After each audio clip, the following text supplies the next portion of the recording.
സെയ്ഫ് അലി ഖാനെതിരെ വിദ്വേഷ പരാമർശവുമായി മഹാരാഷ്ട്ര മന്ത്രി നിതേഷ് റാണ സെയ്ഫ് അലി ഖാനെ അക്രമി ബംഗ്ലാദേശിലേക്ക് കൊണ്ടുപോയിരുന്നെങ്കിൽ നന്നായനെ, അങ്ങനെയാണെങ്കിൽ അത് മാലിന്യം നീക്കലായിരിക്കുമെന്നാണ് റാണയുടെ പരാമർശം. സെയ്ഫിനെതിരെ നടന്നത് ആക്രമണം തന്നെയാണോ എന്ന് സംശയമുണ്ടെന്നും ഇത്ര വലിയ കുത്തേറ്റയാൾ ഇത്ര വേഗം എങ്ങനെ ആശുപത്രി വിട്ടു എന്നും നിതേഷ് റാണ സംശയം പ്രകടിപ്പിച്ചു.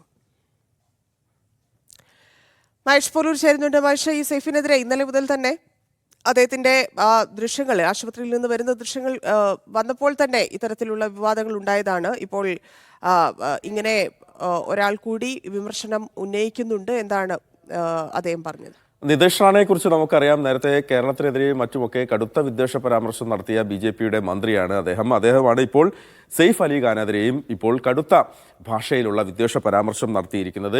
ഇത് അഭിനയമായിരുന്നോ എന്നുള്ള സംശയമാണ് അദ്ദേഹം പ്രകടിപ്പിക്കുന്നത്. സെയ്ഫ് അലി ഖാന് കുത്തേറ്റത് അഭിനയമായിരുന്നോ എന്നാണ് അദ്ദേഹം സംശയം പ്രകടിപ്പിക്കുന്നത്. മാത്രമല്ല,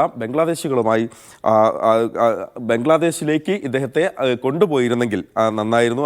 അക്രമി ബംഗ്ലാദേശിലേക്ക് കൊണ്ടുപോയിരുന്നെങ്കിൽ, സെയ്ഫ് അലി ഖാനെ കൊണ്ടുപോയിരുന്നെങ്കിൽ അതൊരു മാലിന്യം നീക്കലായനെ എന്നുള്ള പരാമർശം കൂടി വളരെ കടുത്ത ഭാഷയിൽ വന്നിരിക്കുന്നു എന്നുള്ളതാണ് അദ്ദേഹം. മാത്രമല്ല, അന്ന് കത്തിക്കുത്തേറ്റ സമയത്ത് കത്തിയായിരുന്നോ പുറകിലുണ്ടായിരുന്നത്, അതല്ല അഭിനയമാണോ എന്നുള്ള കാര്യമാണ് അദ്ദേഹം പറഞ്ഞിരിക്കുന്നത്. എന്തായാലും കടുത്ത വിദ്വേഷ പരാമർശം തന്നെയാണ് ഇപ്പോൾ അദ്ദേഹത്തിൻ്റെ ഭാഗത്ത് നിന്ന് ഉണ്ടായിരിക്കുന്നത്. മാത്രമല്ല, ഹിന്ദു സമുദായത്തിലെ ഒരു നടന് എന്തെങ്കിലും സംഭവിച്ചാൽ പ്രതിപക്ഷം മൗനം പാലിക്കും. പക്ഷേ സെയ്ഫ് അലി ഖാനെയും ഷാരൂഖ് ഖാനെയും കുറിച്ചൊക്കെ ഇത്തരം വാർത്ത വന്നു കഴിഞ്ഞാൽ സുപ്രിയ സുലെ പോലുള്ളവർ പ്രതികരിച്ച് രംഗത്തെത്തും എന്നുള്ള രാഷ്ട്രീയമായ ഒരു പരാമർശം കൂടി അദ്ദേഹത്തിൻ്റെ ഭാഗത്തുണ്ട്. എന്തായാലും സെയ്ഫ് അലി ഖാൻ്റെ അദ്ദേഹം ആശുപത്രി വിട്ടതിന് ശേഷം ഇപ്പോൾ ഇങ്ങനെ ഒരു പരാമർശവുമായി ഇദ്ദേഹം നിതേഷ് റാണ രംഗത്തെത്തിയിരിക്കുകയാണ്. വലിയ വിവാദങ്ങൾക്ക് ഇത് തിരികൊളുത്തുകയും ചെയ്തിട്ടുണ്ട്.